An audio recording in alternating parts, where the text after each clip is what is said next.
Vous avez fait des études d'architecture aux Beaux-Arts de Paris, ouais, que j'ai pas fini. Vous avez pas fini? Non, parce que, voyez-vous, en fin 67, on était en train de faire des recherches archéologiques pour savoir s'il y avait vraiment du sable sous les pavés, de quoi faire une plage. Puis après, on s'est retrouvé avec des trucs dans les mains un peu durs, et puis il y avait des cons en face. Mais ils étaient maladroits, ils les attrapaient très mal. Voilà, enfin, c'était vraiment c'était devenu le souk le plus total. Il n'y avait plus que des réunions politiques partout. Je n'étais pas très politisé à l'époque, donc je suis parti à Montréal. Et j'ai été voir le pavillon de la France. C'était le patron de mon atelier qui avait construit le pavillon de la France. Et comme j'avais travaillé pendant 2 ans en tant que maquettiste dessus, en dehors de mes études, je suis parti et j'ai jamais fini l'école. Voilà, mais je viens d'une famille d'architectes. On a 7 dans la famille. Ouais. Mon père, des oncles, des cousins. Votre père était architecte? Mon père était architecte. En Russie? Non, mon père est arrivé à 3 ans en France. Donc il est français, quoi, mais enfin, il a été naturalisé français. D'accord. Mais oui, il a fait l'école des Beaux-Arts à Paris. Il a été diplômé en 45, je crois, 45 ou 46. Et moi, je suis né en 46. Hein. Donc, mon père avait fait un concours d'archi à Casablanca qu'il a gagné, et puis donc il est parti là-bas pour construire. Et on l'a suivi, ma mère et moi-même. Et voilà, j'ai été élevé à Casablanca mes 10 premières années. Il a beaucoup construit, mon père, au Maroc. Il a beaucoup de bâtiments qui sont classés monuments historiques. Il a fait des trucs pas mal. Voilà, mais moi j'ai jamais refait d'architecture après, surtout par respect pour le genre humain. Et non, mais j'ai quand même toujours été très intéressé par les constructions en bois, les charpentes. J'aurais beaucoup aimé faire de l'architecture navale, ça s'est pas fait. Mais j'ai fait du mobilier, j'ai fait beaucoup de design en luminaire, en trucs comme ça. Puis j'ai commencé à un moment donné à faire des jouets pour les enfants des copains. Puis j'ai trouvé ça assez rigolo. Et j'ai commencé à faire des jouets en bois, quoi. D'accord. Et puis ça a dérivé sur des jouets un peu plus déco. Okay. Et puis j'ai eu l'idée à un moment donné avec ma technique, mon savoir-faire, de faire des véhicules issus de la bande dessinée. Pour faire sortir le rêve des pages et qu'on puisse les toucher. Et ça a eu beaucoup de succès. Donc c'est pour ça en fait que vous êtes un peu intéressé à l'univers de Tintin. Oui, parce que en fait l'époque et les styles des voitures étaient tout à fait ce que je faisais, quoi. Donc c'était vraiment mon truc. Et l'échelle des voitures, qui sont à peu près entre 30 et 40 cm, 35 et 40 cm, en fait c'était l'échelle des jouets en tôle du début du XXe siècle. Il y a ces voitures avec des moteurs à ressort. Là, Citroën un peu. Oui, Citroën, il y avait de tout. Hein. Et voilà, je suis parti un peu sur cette échelle-là. Et puis comme les roues, c'est toujours un peu compliqué à fabriquer, je suis parti sur une roue standard de 6 cm de diamètre et qui déterminait l'échelle des véhicules. C'est pour ça que tous les véhicules ont les roues du même diamètre. D'accord. Quoi vous dire après? Après, je suis resté 5 ans là-bas. Je suis rentré en 72 faire mon service militaire, j'avais 27 ans. Ouais. Et j'ai fait 4 jours d'armée. J'ai été réformé grâce à la myopie, pour une fois que ça m'a servi à quelque chose. Et après, je me suis fait opérer beaucoup plus tard, mais sinon, voilà, j'ai pas fait. Je me suis retrouvé donc d'abord comme touriste, puisque j'étais résident au Canada. Puis je suis resté 1 an et demi à Paris. J'ai fait pas mal d'aménagements d'appartements. C'était la grande mode à l'époque. Ils achetaient des chambres de bonne, ils en faisaient des apparts. Donc on a fait ça, voilà, avec un copain. Et puis à un moment donné, on s'est dit, on gagnait pas mal de fric. Il y avait de l'argent à ce moment-là, puis du boulot. Et puis on s'est dit, on va pas rester à Paris, quand même. Je supportais plus. Et on est parti en Haute-Savoie avec ma femme, près de Genève. D'accord. Et voilà, j'ai commencé à fabriquer vraiment les jouets en bois. J'ai acheté des machines, j'ai commencé à fabriquer en petite industrie, c'est de l'artisanat, quoi. Mais on a commencé à réfléchir aux pièces standards, les pièces de base, et rentabiliser la fabrication. D'accord. Voilà. Et c'était juste, en fait, c'est en regardant notamment vous disiez ça, en regardant les hydravions et les avions dessinés par Hergé. Ouais. Vous cherchez de la doc. J'avais envie de faire des hydravions parce que je trouve que c'est vraiment l'avion de l'aventure, quoi. Oui. C'est un avion qui peut se poser sur l'eau, c'est extraordinaire. Et effectivement, j'ai cherché de la doc un peu partout, et c'est dans les albums de Tintin que j'ai trouvé le plus grand nombre d'hydravions, parce qu'à cette époque-là, vous savez, celui du sceptre d'autocar, là, et ben cet avion-là, c'est un Latéco Air, il a été en fonction, il atterrissait à Genève, sur le lac, et c'est un avion qui a été une ligne qui a été de Londres à Genève, qui a été exploitée jusque dans les années 50. D'accord. On n'imagine pas. Hein. D'accord. Oui, c'est vrai qu'il apparaît dans le sceptre autocar et dans d'autres. Ils amérissent à la fin et les deux du pont sortent de là et tombent à l'eau, évidemment. Ça, et ça apparaît dans le Crabe aux pinces d'or aussi. Il y a un épisode avec un hydravion aussi. Alors, c'est un petit hydravion. C'est un petit hydravion. J'ai pas pu l'identifier. Ça m'intéressait moyen, quoi. Mais... Ouais, l'hydravion, il y en a un là. Il y en a un aussi dans Joe et Z, hein, le Manitoba ne répond plus. Il y a un hydravion. Il y a... Où est-ce qu'il y a encore des hydravions? Il y en a pas mal, hein, des hydravions. D'ailleurs, je remarque Hergé et Jacobs. L'étoile mystérieuse. L'étoile mystérieuse. Oui, il est beau, celui-là. Et Hergé et Jacobs, et je trouvais qu'ils étaient... Et même, Franquin étaient des très bons designers, entre guillemets, d'objets volants, de véhicules. Alors Franquin, il stylisait pas. Vraiment, il dessinait précisément et il a strictement rien inventé. Hein. Tous les véhicules qu'il utilise sont des véhicules qui existent, qui ont existé. Même le Zorglu mobile, hein, c'était des avions qui étaient conçus par l'armée américaine pour circuler, enfin voler et se poser dans des zones marécageuses, etc. Quoi. Il n'était pas aussi joli que ça, mais c'était le même principe, 4 hélices. Les drones, hein. Oui. Les drones, tout simplement, sont partis de là aussi. Hein.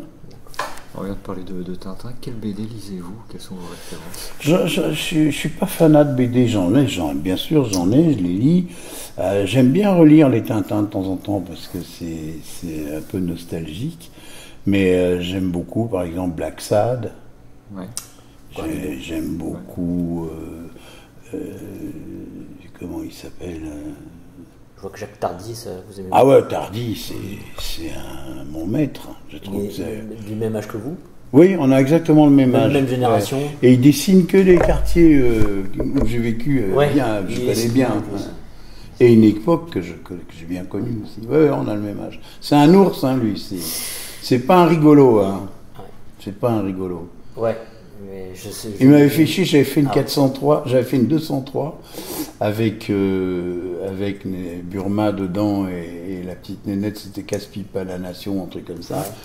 Alors j'avais fait la note, j'ai fait approuver, puis il me dit ah ouais mais il n'y a pas le toit ouvrant. Je dis mais sur ton dessin il n'y a pas de toit ouvrant non plus. Ah ouais mais celle de mon père avait un toit ouvrant. Je dis tu veux faire des maquettes ou tu veux faire ton dessin?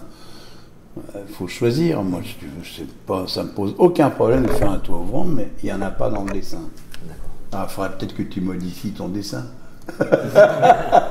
Oh non, c'est trop chiant. Bon alors, fais pas chier. Elle est très bien comme ça, il n'y aura pas de toit ouvrant. Et êtes-vous intéressé par les comics, manga? Non, non, vraiment pas du tout. Quoi. Sauf peut-être Torpedo, qui plus ou moins, qui comics, qui paraissait dans une BD. Dans Comics USA, mais qui est plutôt, plutôt européen. Mais... Je connais pas ça, non. Comme BD, il y en a quand même pas mal. J'adore Blake et Mortimer. Oui, Il y a Spirou, j'aime bien Spirou. Ouais. Il y a très bons albums. Ouais, c'est vrai que j'aime bien Spirou à New York, je trouve ça drôle. Enfin, tous ceux de Tom je sais pas si... Non, je l'ai pas lu celui-là. Il est récent celui-là, non? Non, 86. Ah ouais, je l'ai jamais vu. Spirou à New York. J'ai jamais vu. Plutôt la période de Franquin, vous accrochez-vous peut-être plutôt. Ouais. C'est après la période de Franquin. Ouais. Ah ouais, non, moi c'est la période de Franquin qui m'intéresse. Ouais, et puis, parmi les tout derniers, il y a Dans les griffes de la vipère, qui est très bien, de Johan Non, je ne les ai pas lus. Un qui dessinait pas mal les voitures, parce que c'est ça que j'ai remarqué dans la BD franco-belge, c'est que les voitures sont très bien dessinées. Ouais. Comme je sais que vous êtes très sensible à ça. C'est Tilleux et JDM. Oui, bien sûr. Qui est vraiment... Bah oui, mais il avait fait une petite... une chronique sur les voitures, non? Oui, c'était Starter, non? Je crois. Bien, ouais, ça se passait dans Spirou, et c'est vrai que... Et je trouve que son dessin, même si les voitures, il y a une dynamique. Ah ouais, là, c'est bien dessiné. J'en ai une, là c'est pas de lui, mais c'est la petite Natacha, la blanche, là. Ah oui, plus récente. Ouais. J'ai presque rien, là. C'est encore dans des cartons. J'avais pas la place. Enfin, là, bientôt, il faut beaucoup de rayonnage, beaucoup de vitrines. Ouais. J'ai pas tout sorti. Et justement, donc vos personnages de BD préférés, donc on l'a dit, c'est plutôt franco-belge, Tintin, Spirou, Black et Mortimer. Et on voulait savoir en fait comment ça se passe pour le processus de création d'une figurine. Quelles sont les étapes de fabrication? D'abord la BD, elle m'intéresse ou pas. Si elle m'intéresse, je regarde les véhicules. Quand je vois les véhicules, moi tout ce que j'ai comme doc la plupart du temps, c'est la petite image de la page, quoi. Donc le reste, il faut vraiment l'imaginer ou le créer, quoi. Ouais. Alors des fois, on arrive à identifier bien le véhicule et à ce moment-là, quand on peut en trouver une maquette pour garder les cotes, et après, bon, je développe à la taille que je veux, et à ce moment-là je dépouille la forme, pas de poignée, pas de... Vous voyez, tous ces petits détails-là, je les suis. Ce qui m'intéresse avant tout, c'est la proportion, l'équilibre de la forme, la finition de surface des belles laques, c'est des laques de carrosserie de voiture, hein, c'est des polyuréthanes qui sont très solides et qui sont très brillantes, qui sont belles. Parce que pour faire des lacs comme ça sur du bois, il y a du boulot. Hein. Sur une résine ou un métal, c'est facile, c'est lisse. Mais le bois, il faut une couche d'après, bien tartiner, parce que c'est un après très garnissant. On arrive même à boucher des fissures ou des espaces en chargeant bien. Et c'est tout un coup de main, quoi. Il faut maîtriser la coulure, il faut... Le bois absorbe aussi une partie. Le bois absorbe, alors ça c'est la première couche. Alors là on a un truc qui gratte comme un gros papier de verre, un grain de 40, quoi. Alors là il faut tout poncer. Là ça se ponce bien, une fois que c'est dur. On ponce bien la surface, et on regarde s'il y a des trucs à mastiquer, on mastique. Et après je remets une couche d'après, pour lisser vraiment la surface. Et quand ça c'est vraiment nickel, là on peut laquer. Et là on a des belles laques. Mais la peinture ça bouge pas les trous. Si c'est moche en dessous, ça sera moche dessus aussi. Ouais. Donc vous utilisez le bois, mais quel autre matériau vous utilisez également? Alors la résine, quand c'est des formes un peu compliquées à faire en bois, j'utilise la résine. Mais la première pièce, il faut la sculpter, il faut la fabriquer, et en pièces détachées. Il faut que les pare-chocs soient démontables, la calandre soit démontable, les sièges, le tableau de bord, les ailes, tout ça, parce que faut pouvoir les poncer, d'une part, et d'autre part, quand on les peint à part. Les pare-chocs, on les pique sur des barres comme ça, et ben, on le voit dans le bouquin d'ailleurs. J'ai des barres avec des tiges de métal qui partent de 1,5 mm jusqu'à 4 mm suivant le poids ou la taille des pièces. Parce que les têtes, tout ça, c'est un trou entre 1,5 et 2. Pour pouvoir les piquer dessus, là, on peint 10 ou 20 pièces à la fois au pistolet. Voilà. Pour chaque pièce, quand c'est en résine, il y a un moule qui est créé? Ouais, c'est ça. Il y a un moule par pièce. Un moule par pièce. Ouais. Alors ça dépend des pièces, mais on peut en mettre 4-5 dans le même moule. D'accord. Voilà. Et des moules en élastomère. En élastomère. Vous savez ce que c'est l'élastomère? Oui, ouais. Enfin, je sais. Pour les empreintes des dents. Pour les empreintes des dents. C'est le même matériau. C'est le matériau. Sauf que il est bleu, il le paye beaucoup plus cher parce qu'il est soi-disant alimentaire. Et je voulais savoir, justement, dans cette étape dans ce processus de création, la part du dessin. Est-ce que vous faites un crayonné au début? Alors, je dessine bien sûr, mais le dessin, c'est pour les premières approches dans les grandes lignes de la proportion. D'accord. Voilà. Et après, je taille direct dans la masse, quoi. D'accord. Alors, le bois, je travaille beaucoup à la ponceuse. Il y a un coup de main. Et puis, par contre, pour les résines, je travaille sur un matériau qui s'appelle le lab. C'est une mousse de polyuréthane. Ce sont des plaques qui font 5 cm d'épais, qui font 50 de large et 1,50 m de long. C'est très cher. C'est un matériau qu'on utilise beaucoup pour les prototypes des pièces qui sont faites par commande numérique. D'accord. Parce que ça s'usine vachement bien. Et après, on peut le polir, on peut le rendre brillant, comme une bakélite. Et puis, on peut aussi le thermoformer. Quand c'est des plaques, par exemple, le scooter de cerise, là, tout le tablier, je l'ai fait à plat, j'ai fait une forme en bois, je l'ai chauffé, et puis je l'ai tordu. Là, on arrive à des trucs pas mal, quoi. D'accord. Donc pour vous, passer de la 2D à la 3D, ça, il n'y a aucun souci. Ça... Moi, j'ai pas de problème avec ça. Non, il y a des gens qui sont incapables de le faire. Moi, je sais pas me servir d'un ordinateur. Alors, c'est vite vu, j'ai pas le choix. Je suis obligé d'être bon, quoi. Non, mais c'est pas évident de trouver une bonne proportion quand on n'a rien. Hein. Des fois, on fait le truc, ça merde, mais on n'arrive pas à trouver où ça merde et pourquoi. Et une fois, j'avais une voiture comme ça, la voiture de Canardo, la Cadillac. D'accord. Je dis, putain, mais c'est bizarre.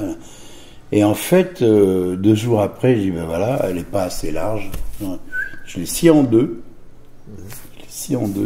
Et j'ai rajouté 2 cm de ce matériau. Et j'ai rattrapé à la lime les 2 pièces. Et là, c'était impeccable. D'accord. Mais des fois, c'est pas vous. Des fois, c'est un copain qui passe. Ben, il dit, ta voiture, elle merde là. Oui, il regarde la main. Ah ouais, un œil neuf, quoi. Comme pour un dessin, d'ailleurs. Sur un dans beaucoup de créations, c'est comme ça. Hein. C'est les détails, le regard qui vont permettre de transposer justement tout ce qu'évoque l'objet. Ouais. Ouais, c'est ça, ouais. Ouais, c'est vrai que c'est facile d'en parler comme ça, mais quand on est dessus, c'est pas évident. Hein. Il faut vraiment avoir un sens de la forme. Quand vous avez le dessin en 2D, il y a un gros travail d'imagination avant de... Bien sûr. Visualisation. C'est pour ça que dans les jurisprudences de la propriété intellectuelle, l'interprétation d'un dessin en volume, le volume est considéré comme une création à part entière. Parce que vous avez inventé la face qu'on ne voit pas sur le dessin. Et c'est vraiment une propriété à plein régime de la propriété intellectuelle. Et là, justement, le problème mais on est tellement marre des procès, c'est que le Moulin Sarr, il fabrique des fusées en résine, ils n'ont absolument pas le droit de le faire. Justement, je voulais vous parler de Moulin Sarr, je voulais savoir, quand vous avez commencé à travailler sur les hydravions, les avions de Tintin. Et ils n'existaient pas, ces gens-là. Ces gens-là n'existaient pas. Non. Donc ça s'est bien passé au début. Ah, au début, c'était très sympa. Je m'entendais très bien avec la veuve Hergé. Voilà, ouais. Et puis Alain Baran, qui était le filleul de Hergé. D'accord, ouais. Et c'est quand... Ça, c'est quand Nick Rodwell est arrivé, ça s'est très très mal passé avec eux. Très très très mal. D'accord. C'est un voyou, lui. Hein. Vous pouvez. Hein. Il a épousé la veuve Hergé qui avait 25 ans de plus. Alors j'ai dit, il s'appelle Nick Rodwell. J'ai dit, on devrait l'appeler Nick ta mère. Et puis il a épousé le trésor de Rackham le Rouge, quoi. C'est vraiment ça, quoi. C'est un type qui faisait des t-shirts pirates à Covent Garden à Londres, sans aucune licence de personne. Un petit faiseur, quoi. Donc ouais, au début la collaboration s'est bien passée, puis après ça s'est dégradé. Ben, quand lui il est arrivé, oui, il a voulu tout récupérer. Il a convaincu Madame Hergé que on exploitait l'image de son mari, que voilà, on vivait sur son dos, que lui il allait arranger tout ça. Hein. Il a fait des t-shirts en Égypte, il y avait que la boîte qui était jolie. Les t-shirts étaient laids, alors que c'était fait par des mecs Coindreau qui faisaient les t-shirts. Ils étaient beaux, hein, ils étaient de très très belle qualité. Axis qui avait fait la lingerie, enfin la lingerie de maison, la vaisselle, les tapis, c'était beau ce qu'elle faisait. Après, il a donné ça à Guy Degraine. C'était plus les mêmes prix, hein, et puis dans les supermarchés. Et il me semblait qu'il y avait quelqu'un qui... Il y a des gens qui parlent normalement dans les HLM en face, au début, quand c'est ouvert là, je me précipitais, j'étais sûr qu'il y avait des gens dans l'atelier. Les échos. Ah oui. C'est incroyable. Hein. Enfin voilà. Et donc ouais, la collaboration, c'est ça c'est mal. Il n'a pas renouvelé les licences à personne. Il y a quand même des boîtes qui faisaient des très très gros chiffres, hein, qui avaient du personnel et tout. Il a coulé quelques-uns. Et Dupuis pareil en fait, apparemment Dupuis aussi la collaboration. Ah bah là il y a Monsieur Moyersohn, c'est un catholique bien pensant comme vous pouvez l'imaginer. Alors lui c'est vraiment, enfin bon, c'était un ami de la famille Franquin, et quand lui il est décédé, il a voulu la protéger, soi-disant s'occuper de ses affaires, etc. En fait, il a mis la main sur tout, quoi. D'accord. C'est pas... Il y a plein de requins qui sont là autour des gens qui ont vraiment créé ces magnifiques dessins, histoires. Hein. Et ils pensent faire du pognon avec ça. Hein. C'est la même chose, c'est passé la même chose avec Uderzo et Goscinny. Hein. Je préfère travailler avec des gens vivants quand même. Il y a déjà moins d'emmerde. C'est plus facile. Directement faire non, puis alors où on s'entend ou on s'entend pas, quoi. Ouais. Bon, Tardy, il est pas antipathique, il est juste pas un rigolo, c'est tout, mais ça s'est très bien passé avec lui. Hein. Et puis les gens comme Bourgeon. Franck Margerin, qui est un type adorable, hein. J'ai fait pas mal de trucs avec lui. Et ça se passe bien, c'est un pote de toute façon déjà, alors ça se passe. Ils sont plutôt contents quand je fais des trucs sur eux. Ils devraient tous être contents que je fasse des objets sur leurs œuvres, parce que je crois que je fais assez bien mon boulot. Et bah oui, mais quand on voit ce qu'ils ont pu nous emmerder, Moulinsart au début, sur des détails, des machins et des trucs, et que maintenant, quand on voit ce qu'ils font faire en Chine, ça leur pose aucun problème. Quelle création vous a le plus enthousiasmé parmi celles que vous avez faites? Bah, au début, c'est vrai que Tintin, c'était... Bon, j'ai fait que du Tintin pendant 5 ans, quoi. C'était, en plus, il y avait de la matière, hein. C'était à chaque fois des nouvelles découvertes. C'était sympa. Hein. Franquin, avec Dupuis, j'ai eu bien du plaisir avec Dupuis. Enfin, avec Franquin. Franquin, il y a des choses sympas aussi. Ouais. Vous avez un objet qui vous a le plus enthousiasmé, vraiment, tout ce que vous avez réalisé? Un élément? Bah, quand on vient de finir l'objet, en général, on trouve que c'est sur celui-là le meilleur, et puis après on en fait encore un autre. Il y a une voiture que j'ai beaucoup aimée, c'est la bleue qui est là-haut, là, des cigares des pharaons. D'accord. Celle-là, il n'y en a que 3 exemplaires. Moulinsart m'en a volé un. Et les deux autres sont chez moi. Celle-là, elle est en bois avec un châssis métal. Et c'est vrai que j'ai eu du plaisir à faire cette voiture. Pour l'identifier, ça n'a pas été facile parce que en fait, on a fini par trouver. C'est une Lincoln 1931. D'accord. Et à cette époque-là, les fabricants de voitures vendaient à des carrossiers un châssis moteur. Et le carrossier après créé une voiture dessus. Et c'est ce qui s'est passé. Il n'y a que la calandre qui a permis de localiser, d'identifier la voiture. D'accord. Mais le reste, il n'y en a qu'un seul exemplaire. Non, je ne sais pas s'il existe toujours d'ailleurs, mais... Alors là j'ai eu du plaisir à faire cette voiture. Ouais, c'était sympa. Et je voulais savoir, donc pour la création des personnages, c'est vous qui les créez? Alors moi je l'ai choisi dans le dessin et j'ai un sculpteur qui travaille pour moi. Enfin j'en ai eu plusieurs. D'accord. Et ouais, il y en a deux bons. Ouais. D'accord. Deux bons. Alors là c'est pareil, hein, le chapeau est séparé, la tête est séparée.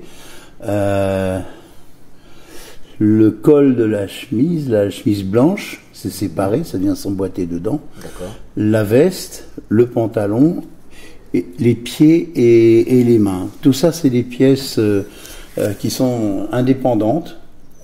Et on les pique. Dans les poignets sont des tiges comme ça en résine qui rentrent dans la manche. Okay. Et ça, on les pique sur des petites tiges et on fait toute la chair, tout le rose. Après ça, on fait tout le blanc, on fait tout le noir, le mauve du pantalon. Et après, on assemble. Et combien d'heures pour faire tout dans votre avis? Ce qui est très long, c'est la mise au point, c'est la création du modèle. Ça, c'est très long. Ouais. Mais sinon, après, en fabrication, elle est malgré tout relativement simple comme voiture, parce qu'il y a un bloc, tout ça c'est défoncé avec une machine, le tableau de bord est rajouté, alors j'ai comme pièce, j'ai 1, 2, 3, 4, 5, 6 les pare-chocs, 6, 7, les phares 8 et 9, voilà. Puis après j'ai les roues c'est du standard. Et le châssis, il est en métal. Il est embouti. Et donc ça va assez vite à monter. Par contre, il y a des personnages. Il y a beaucoup de boulot de peinture. Parce que les lunettes, les sourcils, tout ça, c'est fait au pinceau. Hein. On ne peut pas faire autrement. D'accord. Voilà. L'histoire. Ouais, j'ai bien aimé faire ce modèle-là, peut-être parce que j'en ai pas fait en série, justement, c'était agréable. Par contre, quand on vous demande de faire un modèle type genre une voiture dans 13, je prends un exemple comme ça. J'ai fait la Jeep de 13. Ah bah. Ouais. Et là, moins de fun, moins de plaisir. Non, c'est pas ce qui m'intéresse le plus, ce genre de véhicule. Ouais. Et en plus, ça s'est mal vendu. Il y a des Blake et Mortimer, c'est dur à vendre. Ah bon? C'est une licence qui est pas juteuse. Et moi, je l'ai gardée toujours parce que j'aime beaucoup. Ouais, et que je trouve les objets sont magnifiques. J'ai fait des soucoupes volantes, l'aile rouge. J'ai fait l'aile rouge, qui est un des premiers. J'ai fait l'espadon, qui est là. Oui. J'ai fait tous les bulles. Qui transportent des gens dans les lignes de l'Atlantide. Ouais, là, c'est du Flash Gordon. Oui, c'est vrai. Moi, je trouve que l'univers de Jacobs en termes de création. Je voulais faire le bus fusée là, qui est sur un rail. Oui, dans les lignes de l'Atlantide. Moi, j'ai les ébauches en bois, mais je n'ai jamais fini. Ça aurait été des belles pièces à faire, quoi. Justement, c'est ça que je voulais vous demander. Quand vous avez arrêté la collaboration avec Molinsart et Dupuis, j'allais dire Franquin, Dupuis, là vous avez quand même continué à travailler vous avez fait Blake et Mortimer, vous avez fait... Ah oui, il y a eu d'autres projets. Il y avait d'autres licences quand même aussi. Hein, quand même. Il y avait Black Sad, il y avait Franck Margerin, il y avait Tiff et Tondu, il y avait... J'ai fait des trutrucs là. Qu'est-ce que j'ai fait? Gilles Jourdan. Ouais. Là, il y a de la bagnole, il en casse. Comme je disais tout à l'heure, j'ai toujours été impressionné par la qualité du dessin de Thieu. Ouais. L'ironie du sort, il adorait les voitures et il est mort dans un accident. Ah ouais. Bah ouais. Mais ces voitures étaient vraiment magnifiques. Et JDM aussi, super Et dessinateur. vous savez, quand même, dans Joe et Z, hein, la voiture bleue de Monsieur Poump, c'était de Bluebird qui avait gagné qui avait fait un record de vitesse sur le lac Salé. Elle existe, hein. Ah, d'accord. Okay. Elle existe, c'est la forme, elle est comme ça. D'accord. Et le Stratonef H22, l'avion rouge, c'est un Renault Caudron. C'était des avions expérimentaux pour faire de l'acrobatie. D'accord. Et ils poussaient bien ces avions. Hein. Ils volaient vite, hein. Pour l'époque. Les avions hélices, quoi. Les avions hélices, quand ils atteignaient 600-700 km/h en piqué, c'était déjà pas mal, quoi. Ouais. Qu'est-ce qu'il y avait d'autre? Oh, il y avait plein d'autres petites licences comme ça. Vous avez dit que donc Franquin s'inspirait déjà, même pour la Zorglub, de modèles existants. Ouais, quel dessinateur vous a posé le plus de problèmes? Parce que justement, il faisait avec l'imaginaire. Pourquoi avec son imaginaire? Ouais, c'est-à-dire qu'il faut déjà trouver la documentation, on ne la trouve pas toujours. Donc je me basais beaucoup sur les dessins, quoi. Alors là, il faut vraiment inventer le volume, quoi. D'accord, donc il faut faire des croquis derrière, vous faites des croquis derrière. Je fais des croquis, ouais, je fais des croquis. Je fais des petits croquis, mais je suis moins à l'aise dans le dessin qu'avec le volume. D'accord. Ouais. Je suis un 3D, moi, là. Quel auteur vous a posé plus de problèmes, alors? Aucun, vraiment. Aucun, ouais. Non, en fait, je choisis quand même les modèles. Pas pour leur simplicité, mais j'arrive à visualiser ce que ça peut donner en volume, parce que ça peut un dessin interprété, ça peut être pas intéressant, pas joli, quoi. Ouais, il faut justement arriver à transposer ce que ça représente. Les couleurs sont importantes aussi. Moi, c'est des couleurs de base, hein. Comme ma bibliothèque et mes tabourets en fer à béton. Justement, vous parlez que vous avez une 3D dans la tête. Ouais. Et là, en ce moment, il y a un phénomène qui se développe, c'est l'impression 3D. Ouais, je connais. Ouais. Justement, est-ce que vous pensez que ça peut être intéressant pour la para-BD? Pour un prototype, ouais, pas pour de la production. D'accord. Non. Trop cher, trop lent. Ouais. Non, il faut mouler après. Ouais. Le moulage, ça va vite. D'accord. Mais pour les protos, ouais. Mais vous n'aurez pas les petits défauts qu'on trouve avec la main. Quoi par proto? C'est-à-dire un prototype, l'original, qui va servir, qui va être la matrice, qui va servir pour prendre les empreintes de moule. D'accord. Okay. Voilà. Et d'ailleurs, c'est utilisé comme ça, même dans l'industrie. Ils font pas aucune série avec ça. Très long, c'est très long à usiner une pièce. Hein. Et est-ce qu'on peut considérer quelque part, vous êtes un peu, entre guillemets, l'initiateur de la para-BD en France. Ouais. Et je voulais savoir, à votre avis, est-ce que vous pensez qu'il y aurait eu un tel développement, parce que ça s'est quand même pas mal développé, il y a d'autres sociétés maintenant, oui, bien sûr. Hein. À l'époque, j'étais quasiment le premier, quoi. Et après, il y en a d'autres qui sont arrivés. Et vous pensiez vraiment, quand vous avez commencé, tiens, je vais faire ça, vous pensiez que ça allait autant se développer? Ah non. Non, juste, pas du tout, non.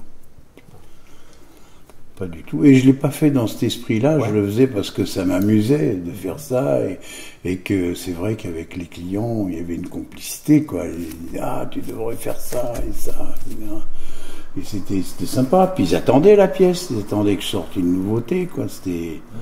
Ils étaient tout contents, puis c'était pas très cher à l'époque. Hein. C'était pas très cher, ça. Quelle année, quelle fourchette Moi, j'ai commencé en 85. D'accord. Ouais, mais ça permet d'avoir. Faire rentrer l'univers de la BD dans la réalité quand on a un objet en 3D. Ouais, c'est ça. C'est ça que j'ai cherché un peu, c'est de toucher le truc. Voilà, c'est ça. C'est réel. Et c'est marrant qu'on on a fait des expos, j'étais invité dans des conventions BD, il y avait les salons de la bande dessinée, j'en ai fait quelques-uns, et j'étais toujours le seul à faire du volume, quoi. Donc, quand on exposait mes objets, il y avait 4 fois plus de monde autour de mes voitures qu'autour des dessins, parce que les dessins, au bout d'un moment... Le dessin on en a, c'est devient lassant, quoi. C'est vrai, quand il y a des centaines et des centaines de dessins, on finit par parcourir comme ça, on regarde pas le détail. Alors que là, les objets, on peut tourner autour, on peut les voir, c'est concret, quoi. Il y a, ouais, dans le dessin, c'est de la peur, c'est du 2D, donc on peut pas toucher. Non. Dans le 3D, c'est tout à fait différent. Ah ben c'est ça. On peut vraiment c'est la appréhender c'est un toutes les formes. C'est un petit peu la matérialisation d'un rêve. Oui, c'est ça. Ça existe vraiment. Mais c'est ça, c'est ça. existe vraiment. Et même les enfants, ça leur parle beaucoup plus de voir un vrai objet qu'un dessin, quoi. Parce qu'il devient accessible. Ouais, voilà, il devient accessible. accessible. Vous avez exactement le mot juste. Et la BD ne passe pas à travers les cases. Non. Donc ça reste un moment fermé, quoi. Qu'est-ce que c'est ? Oui, et justement, en fait, on parle de bande dessinée. Vous êtes arrivé à Brest en 2011, Oui. une ville qui vous a tout de suite plu. Ben, j'étais venu déjà avant parce que la famille de ma femme était à Brest quand même, D'accord. donc on venait leur rendre visite. Moi, je suis venu la première fois en 95. D'accord, ouais. Ouais, en 95, la première fois que je suis venu à Brest. Et c'est vrai que c'était une ville un peu délabrée, hein, qui frisait un peu la friche industrielle. Hein. Non, mais c'est vrai, tout le port, tout le long du port pour aller du Moulin Blanc au port de commerce ici, vous vous souvenez dans quel état était la petite route là Ouais, c'est vrai. Et vous, Quand on voit maintenant les magnifiques ronds-points et paysagés magnifiquement, des beaux bâtiments, hein, les bâtiments industriels sont beaux, ils sont bien faits. Je trouve que même le port de commerce, en bas, il y a des boutiques, il y a des restos. À l'époque, il n'y avait rien, il y avait les 4 vents, et puis quoi, encore 2-3 trucs à pochetron, c'est tout. Hein. et en vous installant, vous avez eu cette idée, on en parlait tout à l'heure, de créer un musée de Ouais, bande ouais. dessinée dans le site qui est vraiment très bien des Ah Capucins. bah, on ne pouvait pas trouver mieux. Et Hein. ce projet, vous y avez cru un moment, et puis apparemment... Ouais, j'y ai cru, hein, franchement, hein, parce que mon projet a eu un accueil très positif, et puis après, plus rien. Je sais pas pourquoi. Mais bon, c'est pas grave. On fera autre chose. Non, j'ai un projet qui m'amuse beaucoup, c'est de réaliser le sous-marin requin échelle 1, mais qui plonge à 2 mètres de profondeur. On ferait les cons dans le port avec ça. Moi, je ramène toute la presse nationale. Là. On fait un événement, quoi. C'est peut-être comme ça qu'on va peut-être pouvoir les convaincre que d'un musée, ce serait pas mal.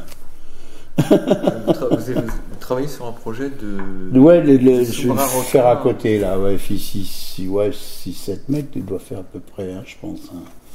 À peu près, le requin.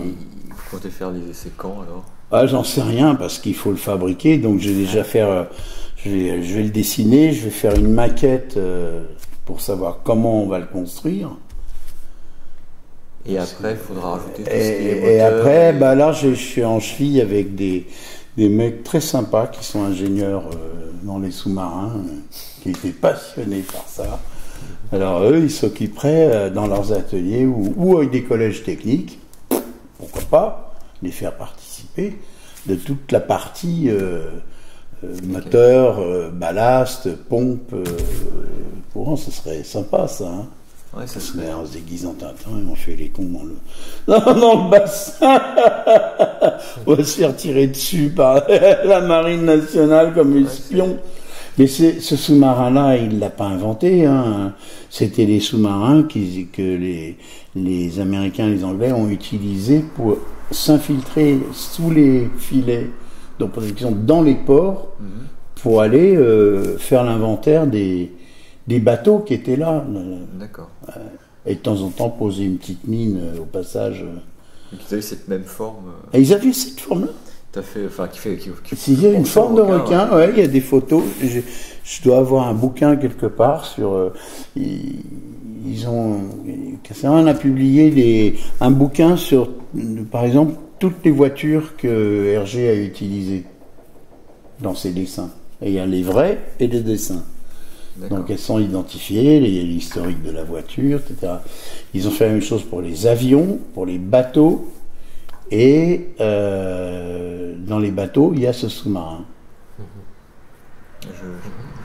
Il y a un mec qui est vachement bien placé, vous connaissez Michel Rouchetet, non? Dans le petit passage Saint-Martin, le bouquiniste. Ah bah si, oui, on connaît. Oui. Lui, il est passionné, il a beaucoup de livres sur la marine, hein. D'accord. Mais il a des livres anciens, etc. Mais tout ce genre de trucs-là, lui, il a été dépositaire pour mes objets à Brest pendant un bon bout de temps. Il m'a bien vendu. Hein. Il a eu un espace Tintin. Oui. Mais les nénettes se servaient dans la caisse tellement bien qu'il a dû fermer. Pareil que ça se fait. Quels sont vos autres projets à part le... Pour l'instant, j'en sais rien. Il faut d'abord que je vive. Non, je n'ai pas vraiment. Ça, c'est déjà un gros truc. Si on arrive à le faire, ce serait pas mal. Ouais, ça serait chouette. Ouais, ça serait vraiment. Ça serait amusant de faire ça. Et autrement, vous avez une part d'imaginaire effectivement dans votre travail. Et justement, quel regard vous portez sur l'imaginaire en général? Littérature, cinéma, bande dessinée, en général, pas sans... Ah bah oui, moi j'aime bien ça, je suis quelqu'un de curieux, c'est vrai que je suis beaucoup plus attiré par des choses concrètes, des choses qui ont existé, comme mais l'imaginaire, ouais, c'est intéressant aussi, il y a toujours des petits trucs. Vous savez, l'imaginaire, il est jamais à 100% imaginaire, hein. C'est toujours issu un truc qui a plus ou moins existé, quoi. Ouais, qu'est-ce que j'en pense? Ouais, c'est pas ce qui m'attire le plus, mais c'est très intéressant quand même, bien sûr. Est-ce que vous-même, vous avez été lecteur de romans de science-fiction, fantastique? Non, pas vraiment, non. Pas vraiment. Au cinéma, j'aime bien. Et quel est votre registre plutôt ce qui vous a plu? Je trouve que dans Star Wars, il y a des véhicules superbes, quoi. Ouais, j'aime bien. Je devais faire le vaisseau de la reine, d'ailleurs, en aluminium, comme ça, poli, dans un coffret en bois. Mais ils sont complètement marteaux, ils vous demandent 500 000 francs déjà pour qu'on commence à discuter. Vous mettez 500 000 francs sur la table. Et vous savez quoi, vous allez manger votre esquimau à l'entracte, là. Moi, en général, c'est vrai, c'est plutôt les gens qui viennent me demander si ça m'intéresserait de faire un truc, on ne vient pas me dire vous allez mettre 500. Mais vous n'êtes pas bien, vous n'êtes pas dans la science-fiction, c'est vous. C'est vous. Quel est l'artiste ou l'artisan qui a 500 000 balles à mettre sur la table?